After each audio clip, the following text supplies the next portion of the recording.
Sa ngalan sa Mahal ug sa Anak ug sa Espiritu Santo, ang Ginoo manaa kaninyo. Mga igsuon, maginulsol kita sa ato mga sala aron maandam kita alang sa pagsaulog sa santos nga misa.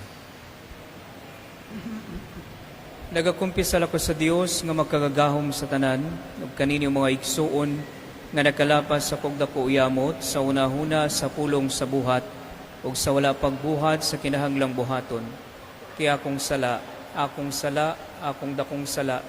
Busa nang umuyaw ako kang Santa Maria kanunay ulay sa tanang mga anghel ug mga santos ug kaninyo mga igsuon aron inyo akong iampo sa Ginoo nga atong Dios.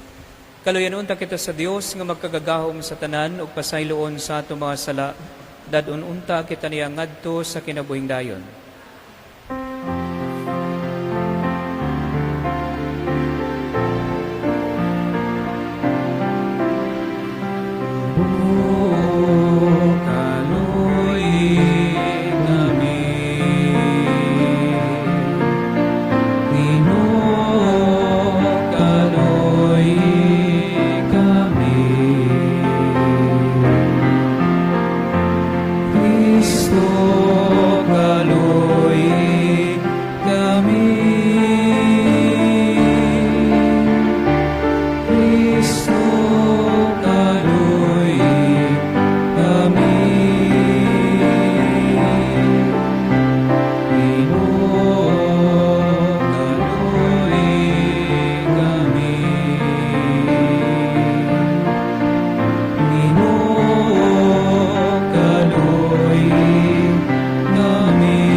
Magampo kita. O Diyos, sa imong gihimo ang dugo sa mga martir nga binhi sa mga Kristiyanos, itugot nga mapanguron ngang uma sa imong simbahan, nga gibisan sa dugo ni San Carlos ug sa iyang mga kauban, motambok kanunay aron makaanig daghan alang kanimo. Kinaamong gipangayo pinagi sa among Ginoong Hesukristo imong anak, nga buhi ug hari uban kanimo diha sa Espiritu Santo, Dios hangtod sa kahangturan.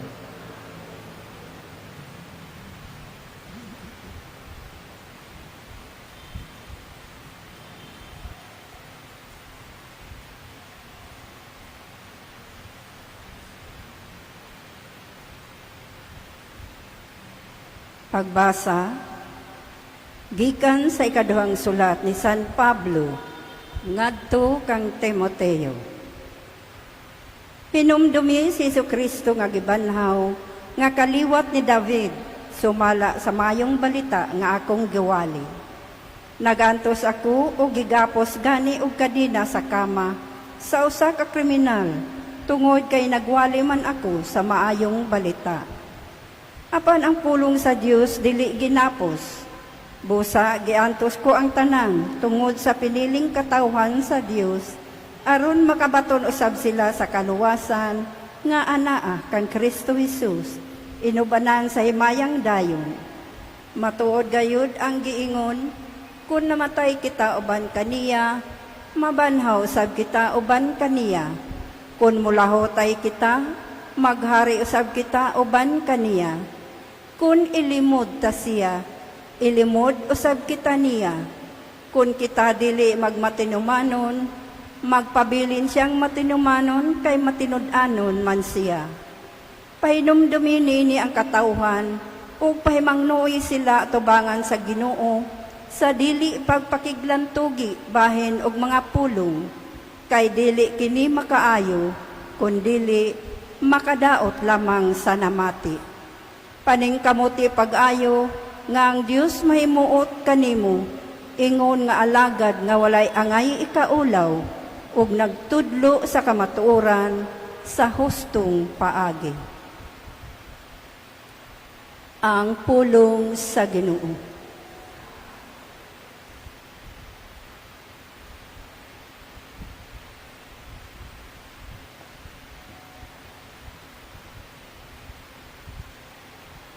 Tudloy ako sa imong mga dalan o Ginoo. Tudloy ako sa imong mga dalan o Ginoo.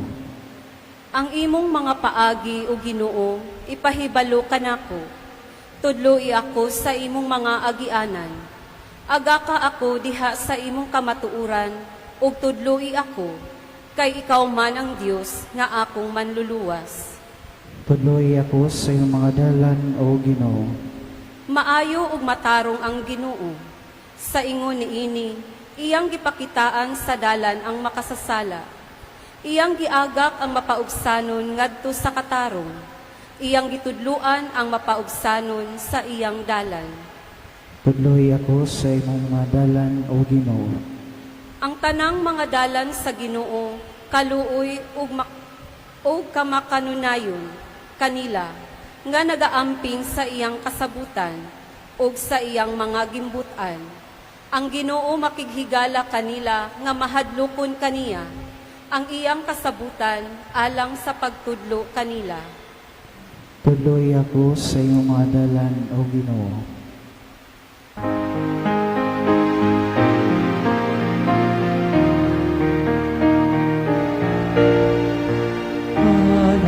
hallelujah, hallelujah.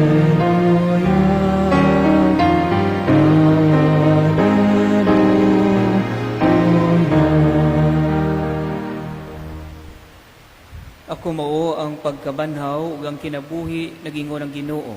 Ang nagatuog kanako dili mamatay sa kahangturan. Alleluia. Ang Ginoo manaa kaninyo. Pagbasa gikan sa santos nga ebanghelyo sumala ni San Marcos. Unya may mga Saduceo nga miduol kang Hesus, mao kini sila ang nag-ingon nga dili mabanhaw ang mga patay. Magtutudlo niingon sila. Gisulat ni Moises kining balaura kun mamatay ang usa ka tawo ug magbilin og asawa apan walay anak. Ang iyang igsuon kinahanglan mga asawa sa biyuda aron sila mga anak alang sa namatay. May 7 ka managsuon nga lalaki. Ang kamagulangan na minyo og namatay nga walay anak. Unya ang iyang banghod mga asawa sa biyuda ug si usab namatay nga walay liwat.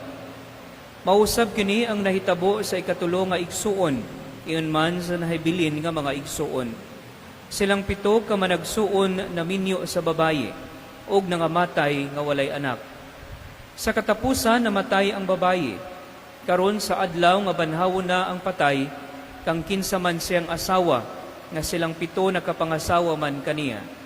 Si Jesus mitubag, pagkasayop ninyo ug nasayod ba kamo ngano? Kay wala kamo makasabot sa kasulatan o sa gahom sa Dios. Kay kun ang mga patay banhaw na, may isama sila sa mga anghel sa langit ug dili na magminyuay ang mga lalaki ug mga babayi.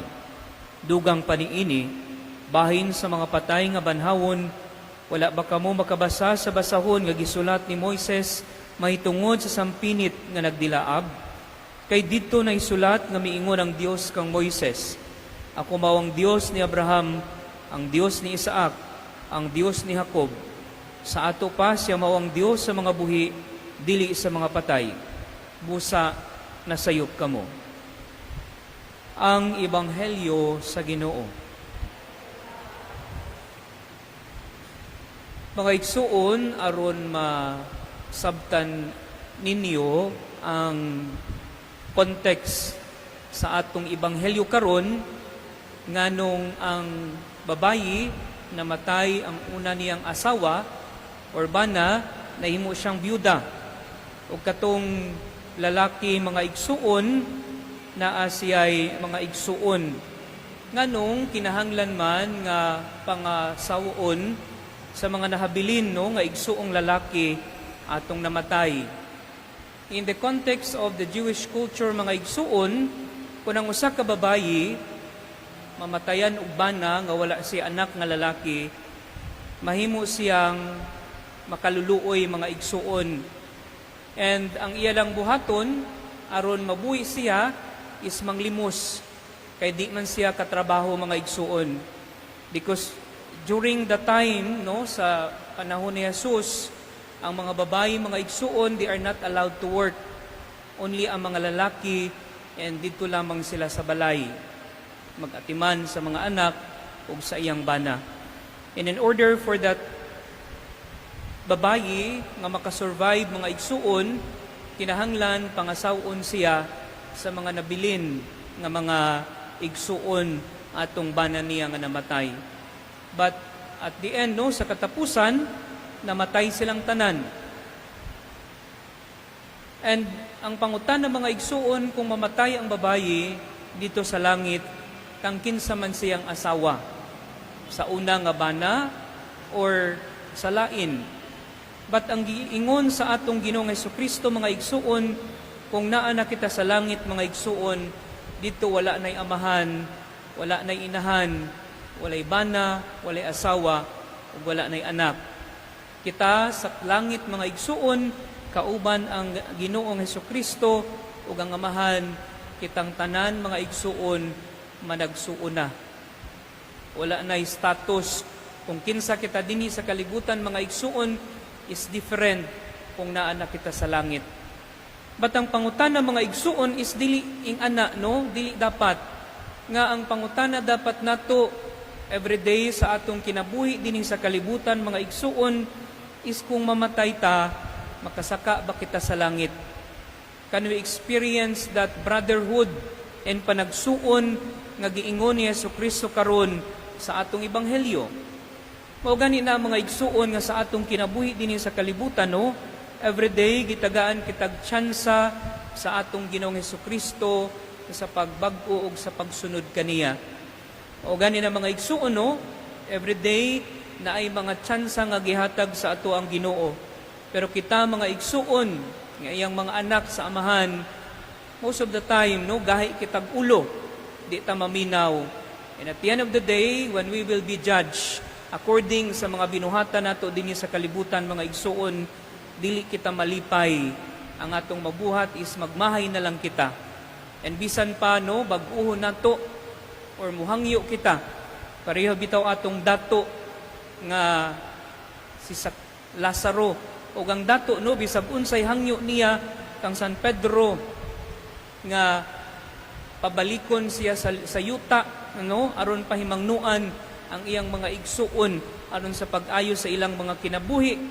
Unsa ingon, bahala na sila didto, kahibalo na sila kung unsay dapat nilang buhaton. Dili na sila nimo kinahanglan balikan pa sa yuta aron pahimangnuan sila sa dapat nilang buhaton. Muna siya mga igsuon, no, nga sa adlaw-adlaw na akitay tsansa sa atong kinabuhi. And depende na nato mga igsuon kung ato ng gunitan, kung ato ng sundon ang tsansa nga gihatag sa atua sa atong Ginoo. And kung ganahan ta maigsuon, no, nga maka-experience sa giingon ni Kristo sa atong ebanghelyo karon, maningkamot ang tanan aron makasaka ta sa langit. Amen.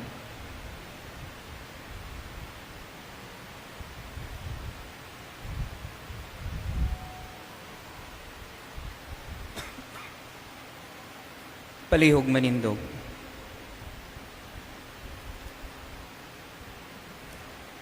Magampo kita agig pagpadayag nga atong gihigugma ang Ginoong atong Dios, busa masaligon kitang moingon, Ginoo pun kami sa imong gugma. Ginoo puna kami sa imong gugma.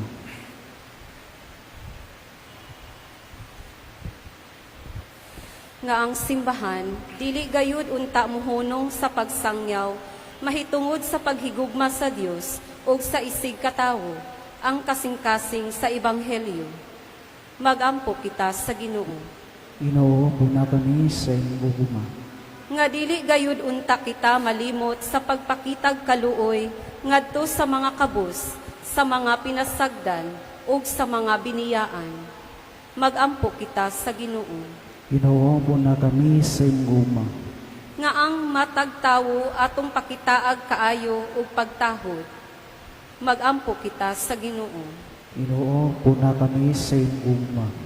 Nga pinaagi sa malumong hikap sa Espiritu Santo, mabatunan nato ang mas halawong nga kaluoy alang sa mga masakiton o sa mga idaran.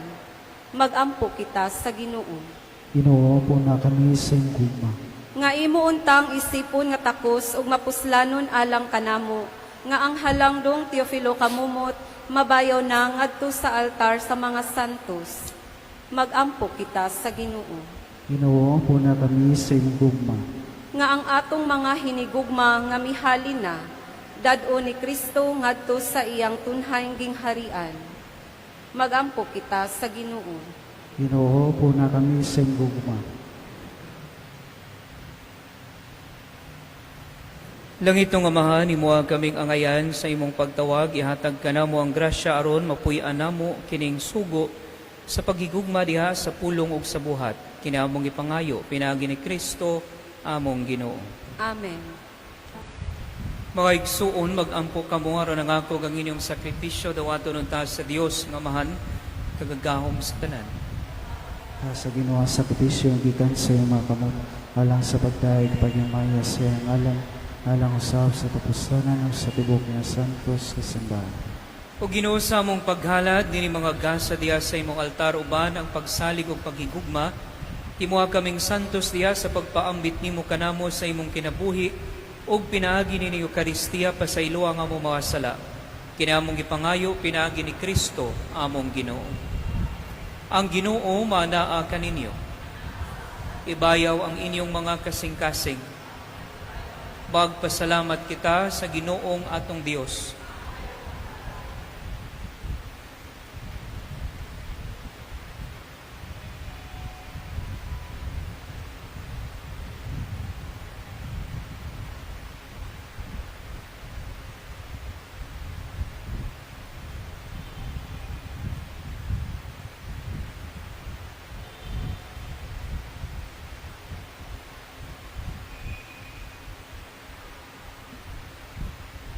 Santos nga Amahan, Dios nga tunhay ug magkagagahom sa tanan, angay ug matarong gayud nga magpasalamat kami kanimo kanunay ug sa tanang dapit.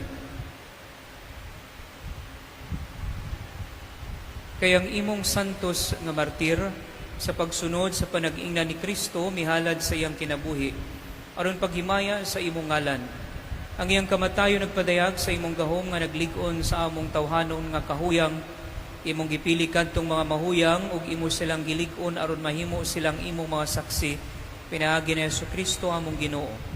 Ug busa uban sa mga anghel ug mga santo sa langit, nagasangyaw kami sa imong himaya, duyog sa ilang walay hunong nga pag-awit.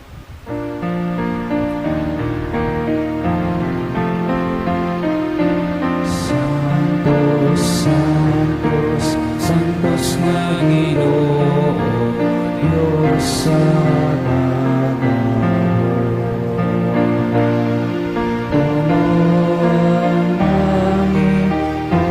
o butang sa imong himaya. Hosana, Hosana sa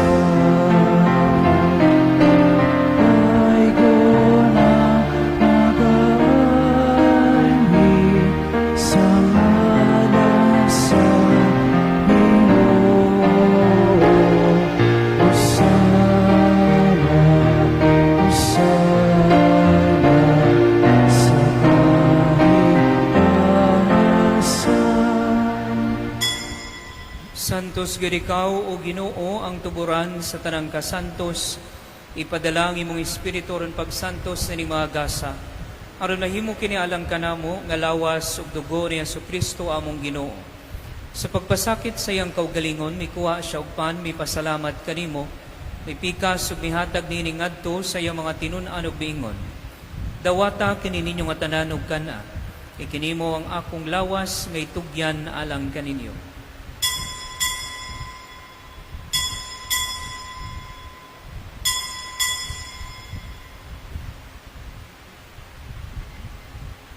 Sa samang paagi tapos ang panihapon, mikuha siya sa kalis, mipasalamat kanimo pag-usab, mihatag niini ngadto sa iya mga tinun-an ug miingon. Dawata kini og panginom ka mga tanan gikan niini, kay kinimo ang kalis sa akong dugo, sa bagog tunhay nga kasabutan. Ang dugo nga iula alang kaninyo ug alang sa tanang mga tawo. Aron ang mga sala mapasaylo, buhata kini aron paghandom kanako.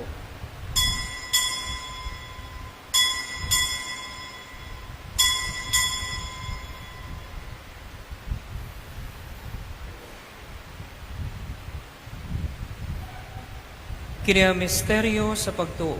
Si Kristo namatay, si Kristo nabanhaw, si Kristo ang balik ngayon. Aron paghandong sa kamatayon ug pagkabanhaw ni Jesucristo, nagahalad kami kanimo Amahan. Niningpan sa kinabuhi ug kali sa kaluwasan. Nagapasalamat kami kanimo tungod kay imo kaming giisip nga ngayan nga matubang ug moalagad kanimo. Himo nga kami nga mga lawat sa lawas ug dugo ni Kristo magkahiusa diha sa Espiritu Santo. Hinumdumi Ginoo ang imong simbahan sa tibuok kalibutan. Himo nga mahingpit kami diha sa gugma. Uban nilayo amang Santo Papa ni Alberto among obispo ug sa tanang mga pari. Hinumdumi usab ang among mga igsuon nga nangamatay, malaumon nga mabanhaw sila. Ug ang tanang nangamatay diha sa imong kaluoy, dadaa silang tanan sa pagsudong sa kahayag sa imong nawong. Kaluy-i kaming tanan. Himo kaming angayan nga makaambit sa kinabuhing tunhay uban ni Maria, ang inahan nga ulay sa Dios, ang Nuestra Señora del Carmen na Limpia, uban ni San Jose iyang bana, uban sa mga apostoles ug sa tanan nga mga santos nga nagatuman sa imong kabubuton lata sa katuigan, uban kanila, amo ikaw nga daygon ug amo ikaw nga himayaon pinaagi ni Jesucristo imong anak. Pinaagi kaniya, uban kaniya, ug diha kaniya, gihatag na kanimo magkagagahom nga Amahan. Diha sa kayusa sa Espiritu Santo, ang tanang dungog ug himaya, hangtod sa kahangturan. Amen. Karon mag-ampo kita sa Amahan, atong gamiton ng mga pulong ug itudlo kanato sa atong manunubos. Amahan mo, na nasa mga langit, pagtayo ng imong anak, umabot ka na mo ang imong harian, batuman ang imong pagbuot, linis sa iyo damay mo sa langit, ang kalanuna mo sa matagatan, ihatag ka na mo karong adlaw, upasay luwa kami sa mga sala. Ayun na pasaylo kami sa mga nakasalagan mo, o di mo kami tugyan sa pagulay, pinuhalo sa kami sa dautan. Mangayo kami kanimo Ginoo nga imo kaming luwason sa tanang dautan, natagi kami sa kalinaw niining panahona. Aron tinabangan sa imong kaluoy, mahalikay kami kanunay sa sala, og mahilayo sa tanang kasamok samtang nagapaabot kami nga malaumon sa pagbalik ni Jesucristo among manunubos. Kay mga naging arian ang gawmugang himaya hangtod sa kangturan.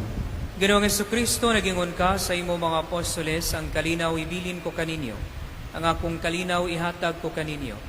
Ayaw tanawa nga mo mga sala, kundi lang pagsalig sa imong simbahan, ug sibo sa imong kabubuton, natagi kami sa imong kalinaw ug kahiusa, ikaw nga buhi ug hari hangtod sa kahangturan.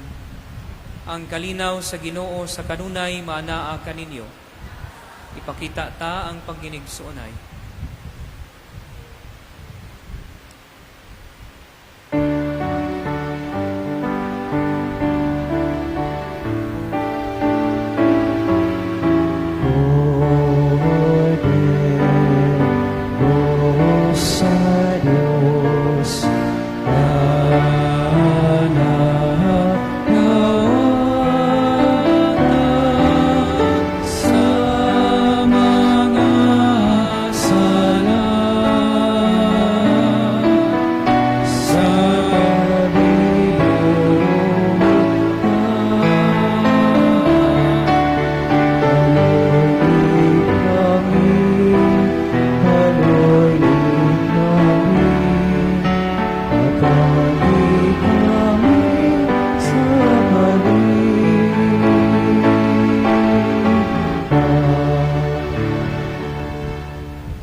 Kini mao ang kordero sa Dios nga nagawagtang sa mga sala sa kalibutan, bulahan ang gidapit alang sa panihapon sa Ginoo. Ginoo, dili ako ang ayong kalawat kanimo, apan ipamulong mo lamang lumaayo.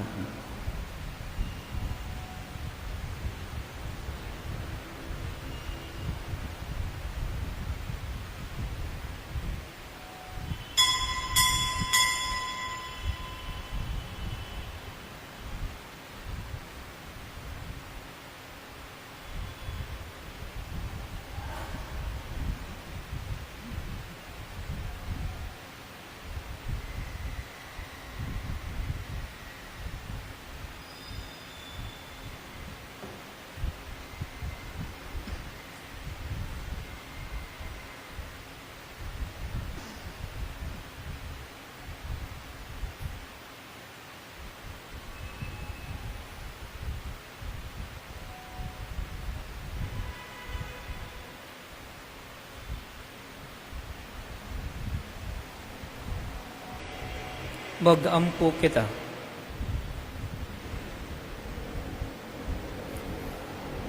O ginuhatagi kami sa lawas ug dugo sa imong anak ug dada kami pinagi sa imong espiritu sa pagpasinungog kanimo. Dili lamang sa among mga ngabil kundi usab sa among kinabuhi aron makasulod kami sa imong gingharian. Kini among gipangayo pinagi ni Kristo among Ginoo. Ang Ginoo manaa kaninyo. Ug manalangin kaninyo ang Dios nga magkagagahom sa tanan, ang Amahan, ang Anak ug ang Espiritu Santo. Tapos na ang misa, dada ang kalinaw ni Kristo.